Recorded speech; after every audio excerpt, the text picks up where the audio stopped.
Prisca Mayende was toiling away under the hot sun on her 4-acre farm in Bungoma, Kenya, about 50 kilometers east of the Ugandan border, when neighbors told her about a man on a motorcycle. He was just moving around looking for farmers, those farmers who are in groups. Well, she was in a group, or more specifically, a water cooperative, and she loved trees. So when he was asking some of the communities, then they said Mama Prisca is one of the farmer who is interested in doing the agroforest. Mm-hmm. Yeah. And that's you as Mama Prisca? I'm the one. I'm okay. Mama Prisca. Yeah. Webster's defines agroforestry as land management involving the growing of trees in association with food crops or pastures. This is the man on the motorcycle. My name is Makanda Hisa. I work for VI Agroforestry in Bumula. Makanda, or Johnny as most people here call him, was looking for farmers who'd be willing to try something radical, namely to plant trees among their crops. It was a hard sell for most, but not for all. People really feared that maybe when there are trees in the farm, the production cannot be good. But Prisca Mayende took the plunge, and within 3 years her farm was covered in trees. And the birds had returned. You'll hear them when we visit her. But what about her corn, her sugar, her potatoes? Well, that's where things get interesting.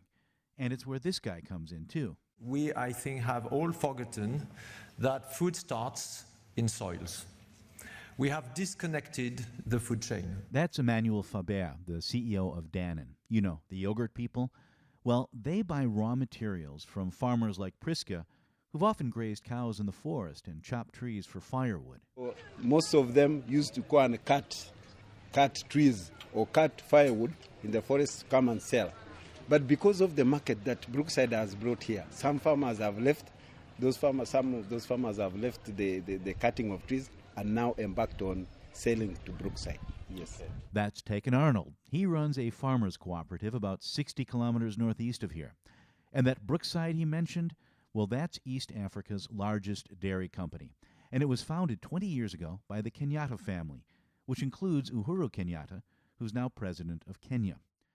In 2014, Dannon took a 40% stake in Brookside, part of its plan to do something extraordinary, namely to become carbon neutral, in part by making parts of their supply chain carbon positive, which means making them so environmentally friendly that they actually pull carbon dioxide out of the atmosphere.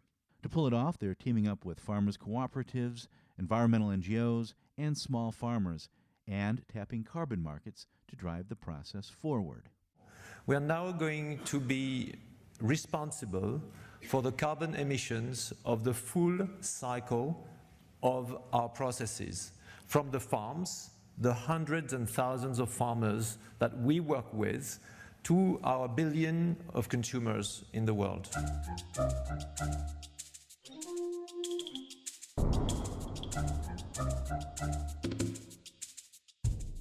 Today on Bionic Planet, the subsistence farmer and the CEO, the first in a series of episodes examining the way small Kenyan farmers are teaming up with multinational agribusinesses to confront climate change by reshaping the countryside.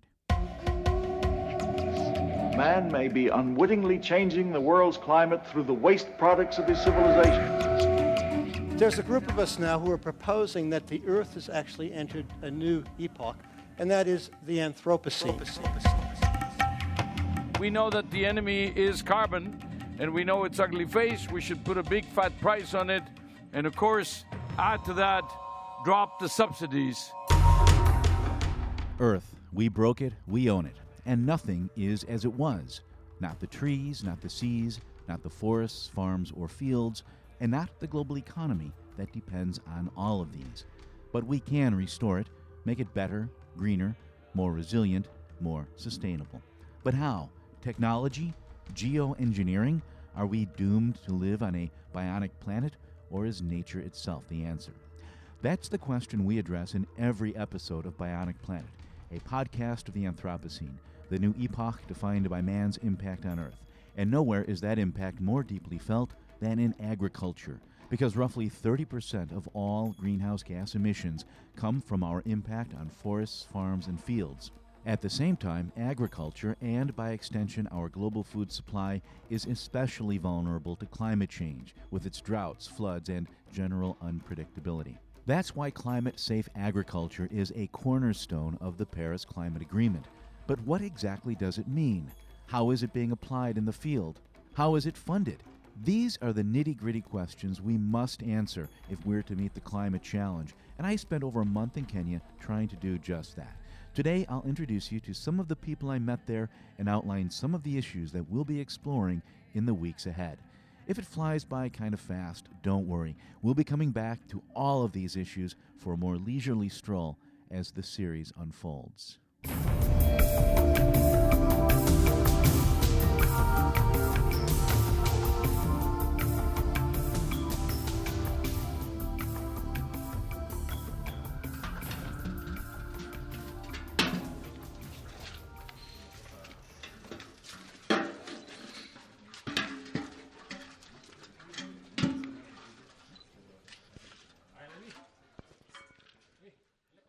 I'm standing on the porch of a concrete bungalow at the base of Mount Elgon near Kenya's border with Uganda. The bungalow is painted in colors that all Kenyans immediately recognize, sky blue and pea green, the colors of Brookside Dairies, which controls more than 40% of Kenya's dairy market.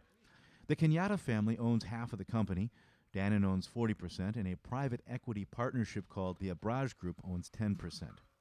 This bungalow, however, doesn't belong to Brookside. It belongs to the Kaptama Farmers Cooperative, which is a crucial link in the long and intricate supply chain from your local grocery store through multinational food giants like Dannon to small farmers like this guy. I'm Silas Cherongis. I'm 38 years.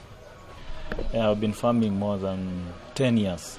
10 years. I've been given a farm by my father, and I was a local farmer. But through seminars and other trainings, I started practicing dairy farming. There's no school today, so kids have been helping out their parents, bringing in the milk for them, and Silas is the first adult to show up. Until now, it's just been young boys, most not even 10 years old, wearing rubber boots and sandals, carrying little cans of milk from nearby farms.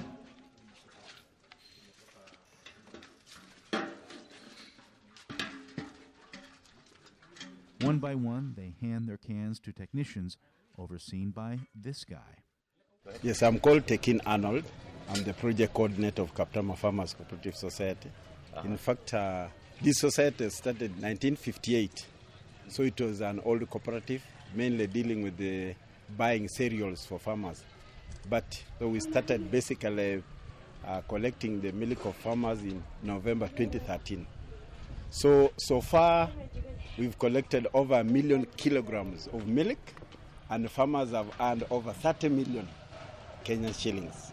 All the cans are small, and some are so tiny that it hardly seems worth the effort of carrying them this far. And there's a reason for that. In fact, it's a big part of why we're here. Each technician wears a long smock, and one of them has latex gloves, like a doctor. He uses a syringe to extract a small amount of milk from each can. There are several tests we conduct here.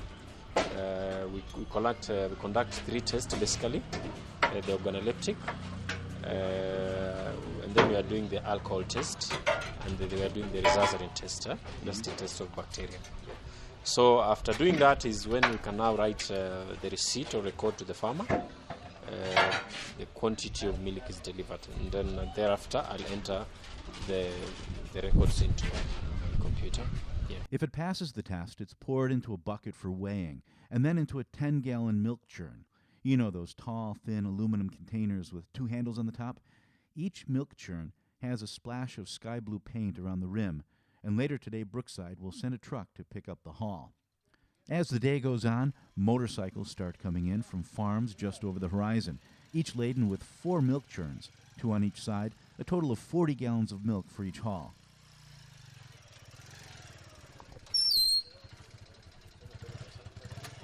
Then a truck comes from one of 14 collection points spread across Bungoma County.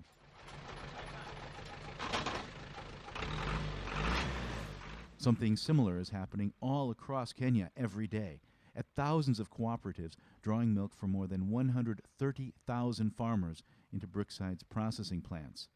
But the operations weren't always this smooth. A few years back, Brookside faced a milk shortage. So they did a little research and found that some farmers had given up on dairy because even a single cow is a major investment, and the milk market was a day-to-day affair. On some days, farmers would show up with milk only to find no buyers.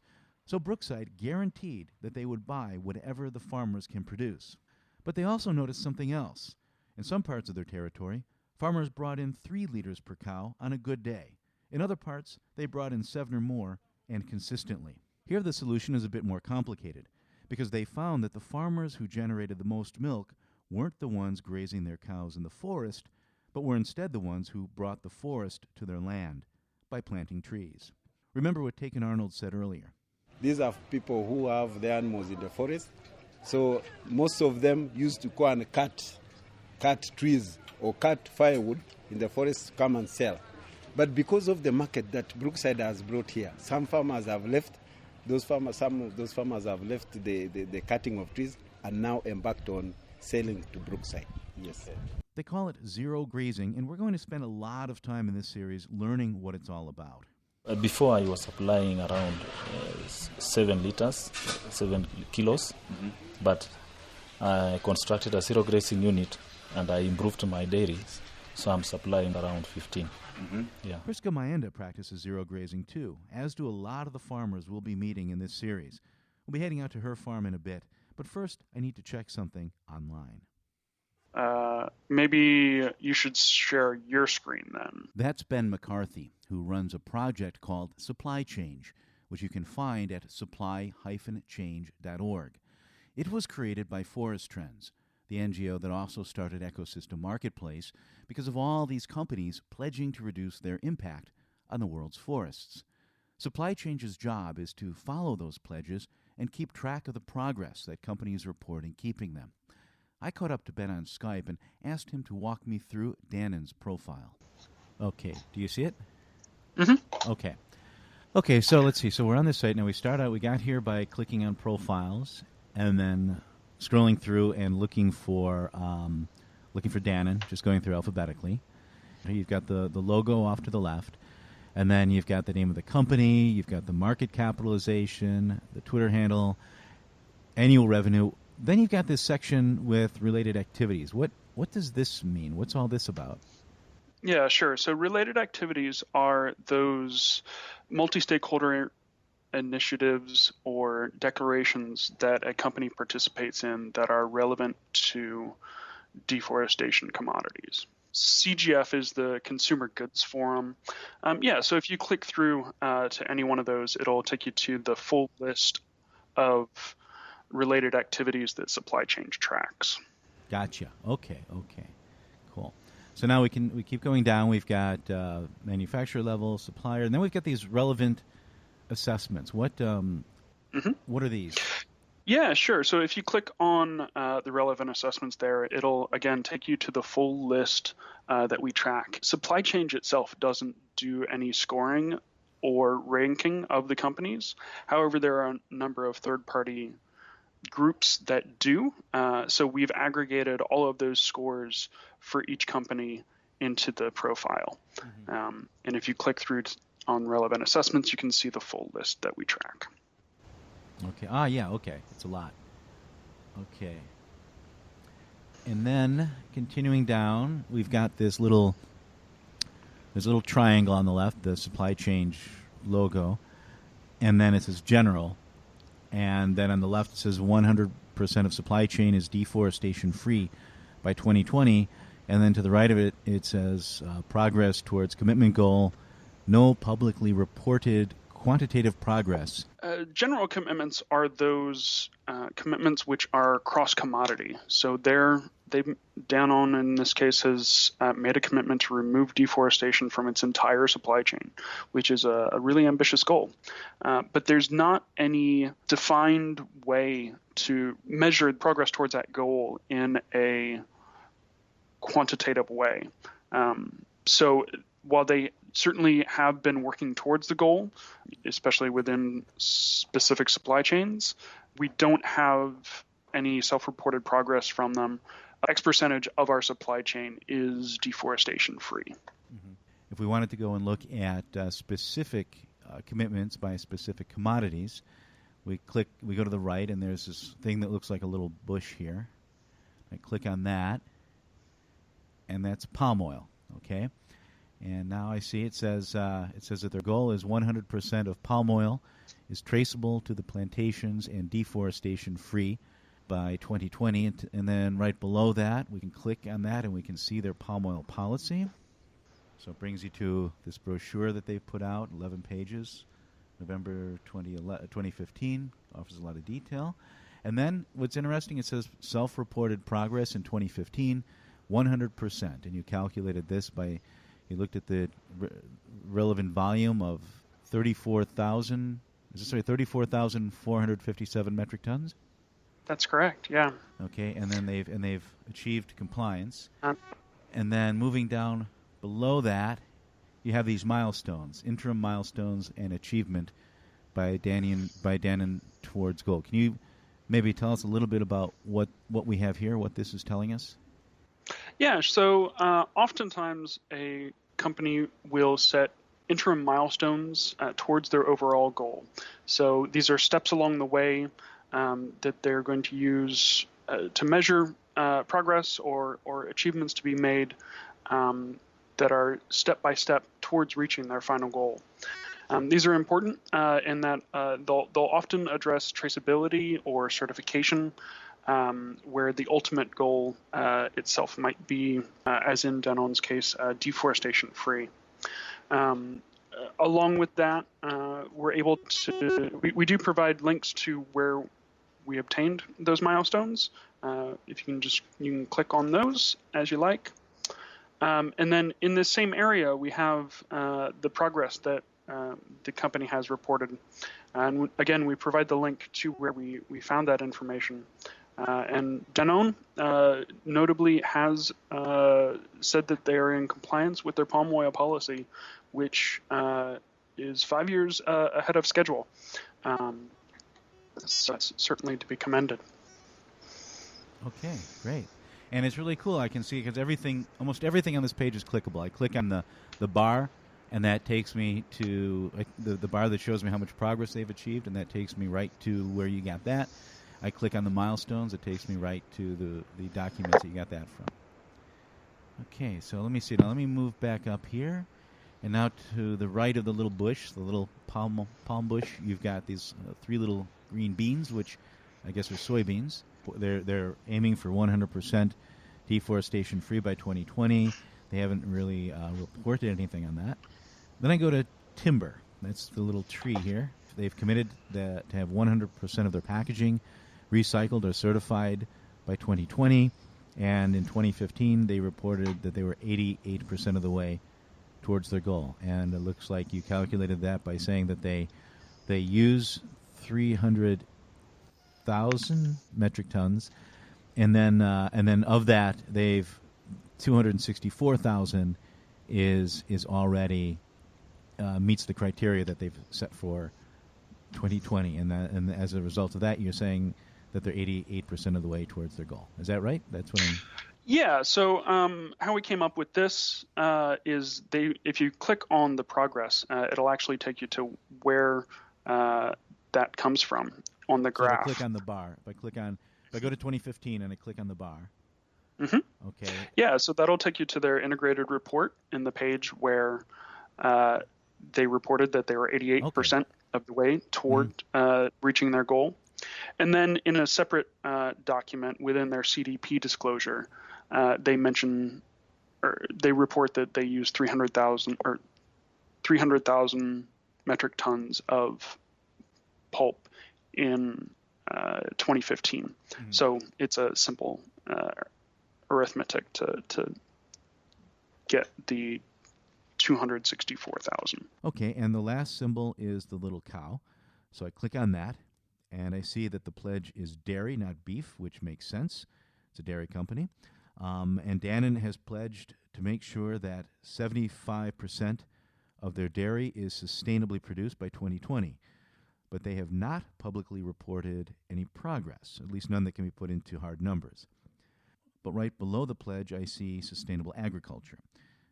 And I click on this, and I come to a page on their site that lays out their strategy.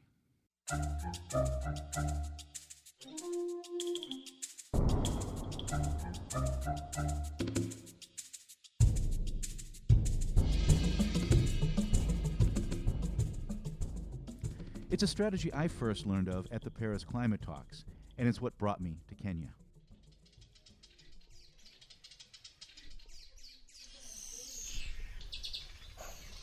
Okay, me, I'm Prisca Mayende. I'm a farmer. I'm Ignatius Sifuna Rabitola. I'm a farmer. You know Prisca already, and Ignatius Sifuna Rabitola lives about 10 minutes away. Both of their farms are lush and green and full of trees and birds and fruit, and healthy patches of corn, cabbage, and potato. But it wasn't always like this. In the beginning, I was just farming like any other person. But from 2010, I made VI. Then when they visited my farm didn't have anything like trees, and the psalms were not there. The Psalms she's talking about aren't biblical, they're agricultural. And they come from an acronym, SALM, which means Sustainable Agriculture Land Management. If you Google that, you'll find an NGO called VI Agroforestry. Remember Johnny, the man on the motorcycle? Well, he works for them, and they've been working in Kenya since 1983, reaching out to farmers and showing them how trees can pull nutrients out of the air and inject them into the soil. But trees also take up space that could be used for crops, so it's a balancing act. What's more, people in this region only started chopping trees in the last generation, and the soils initially held up. At the beginning, our parents had the farms were with the trees. Trees were there. Trees like albensia. Okay. Yeah, those trees were in the farms. So, in fact, the people where that tree was, you could find a lot of humus down there. By humors, she means nutrients. Some trees will pull them out of the air and inject them into the soil by, say, fixing nitrogen, which means converting it into fertilizer. The farms were doing very well, but they started planting the sugarcane. They destroyed all the trees. That is where the problem now started. And even in the old days, you see there were a lot of rains when they had trees. But after people destroying trees, people started missing rain. This is something you'll hear from people around the world, whether in Kenya, Uganda, Brazil, or anywhere that forests have been scraped away for farms. Once the trees are gone, the rains stop coming. And there's a reason for that, one we'll explore in a later episode. But in a nutshell, forests draw moisture in across the land. They guide the so-called atmospheric rivers or sky rivers, and they also store water in their trunks and leaves. You can search for atmospheric rivers online, but here's what matters for now. Farmers across Bungoma chop trees to plant sugar cane, and then they alternately face dry spells and floods. So they formed the Nakwai Community Water Project. Naikai Community Water Project was formed by the community members. We sat down as a community because we had one objective. We didn't have water. They worked together to coordinate water usage and well drilling. And also the major problem that made us to at least to introduce to have water, our cow, our animals had a lot of problems because we could look for water from a very far distance. So it made us also feel that we should look for water.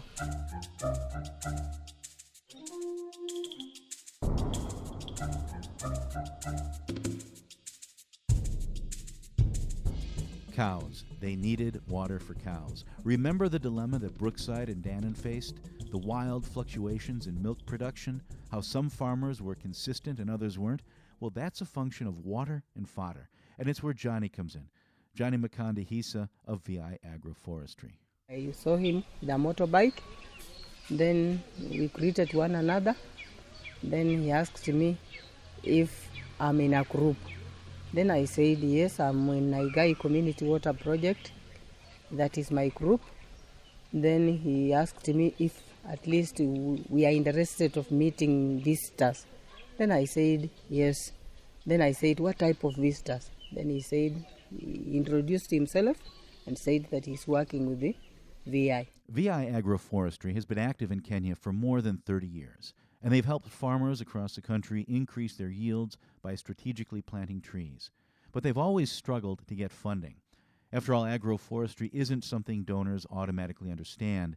It's not sexy like climbing buildings and unfurling banners is, and it's not easy to implement, as we'll see when Prisca takes us on a tour of her farm, but it is effective and in more ways than one. You see, forests, farms, and fields absorb and emit carbon dioxide, not just via the trees, but via the soil. This is nothing new. Scientists have known about it for a long time. Healthy topsoil teems with life, and that means carbon.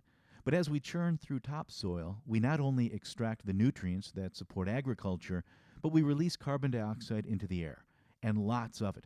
Nearly 300 billion tons of carbon dioxide over the last 200 years, according to the Intergovernmental Panel on Climate Change.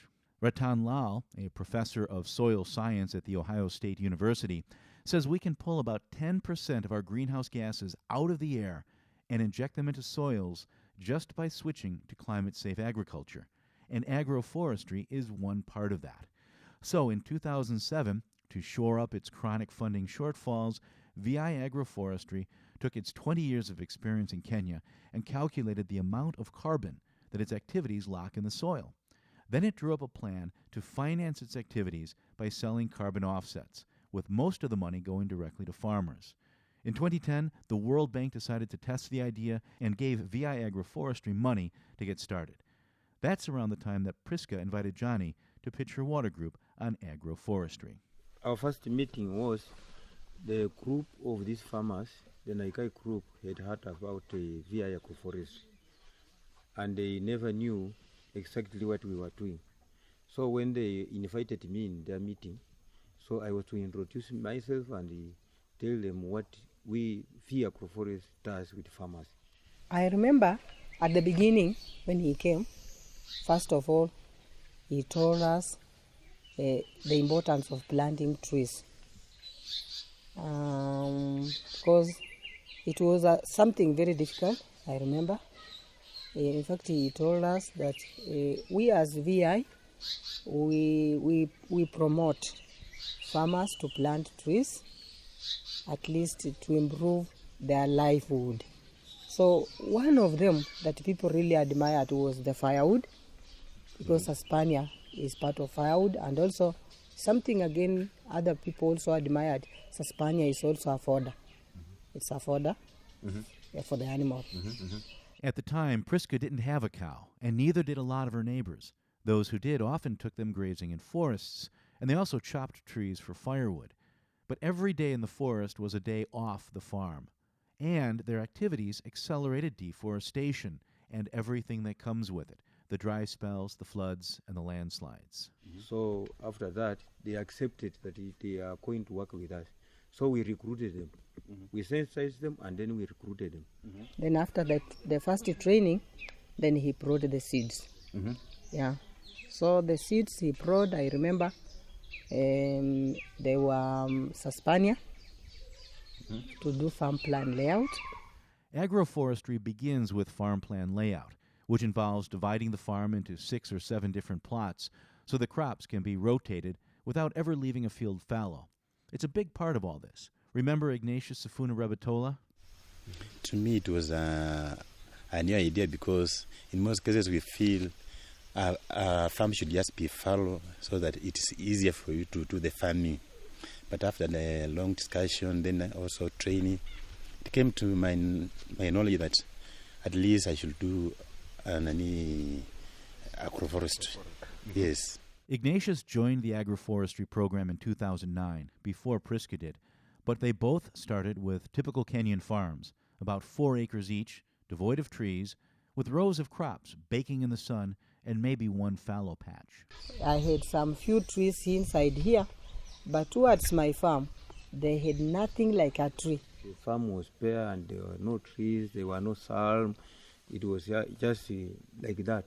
But the moment we started training her, he started implementing immediately. Then he brought the other species like Gruvilia, Godia, and others. Yeah, so many. And once she started, others followed. thousands of them. And in our next installment, we'll see how agroforestry impacted her farm and how those impacts feed into Dannon's plan to restructure its supply chain, as well as how all of this fits into the Paris Climate Agreement. After that, we'll return to the Kaptama cooperative to see how all of these parts fit together, and then we'll head to the high slopes of the Abidaris Hills, where farmers and flower growers are working together to reshape the Lake Naivasha watershed. You're listening to Bionic Planet, a podcast of the Anthropocene, the new epoch defined by man's impact on Earth. Do you like what you've heard so far? Do you want to hear more? If so, be sure to subscribe to us on iTunes and TuneIn or Stitcher or wherever you access podcasts. And let the good people of the world know about us by leaving an honest review, because it does help. The more good reviews we get, the more ears we get. And the more ears we get, the more minds we get. I'm also looking for sponsors and advertisers because right now Bionic Planet has no funding of its own.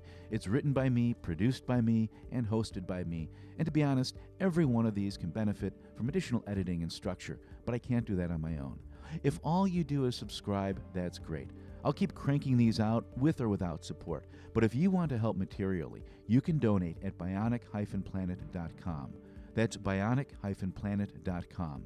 If you want to advertise or become a sponsor, email me, Steve Zwick, at steve@bionic-planet.com. Once again, that's steve@bionic-planet.com. That wraps up this edition of Bionic Planet, and now that summer is over, I'll try to get these out more regularly. Feedback is always welcome, and if you email me an MP3, I may play it on the air. The address again is steve@bionic-planet.com. That's steve@bionic-planet.com. I'm also adapting this series into articles on Ecosystem Marketplace. So if you want more detail or to see photos, go to ecosystemmarketplace.com/Kenya1. Once again, that's ecosystemmarketplace.com. That's all one word, ecosystemmarketplace.com/Kenya1. It's the number 1. It's not spelled out, Kenya1. The stories will also be mirrored on Bionic Planet. Until next time, I'm Steve Zwick, coming to you this week from Rotterdam in the Netherlands. Thanks for listening.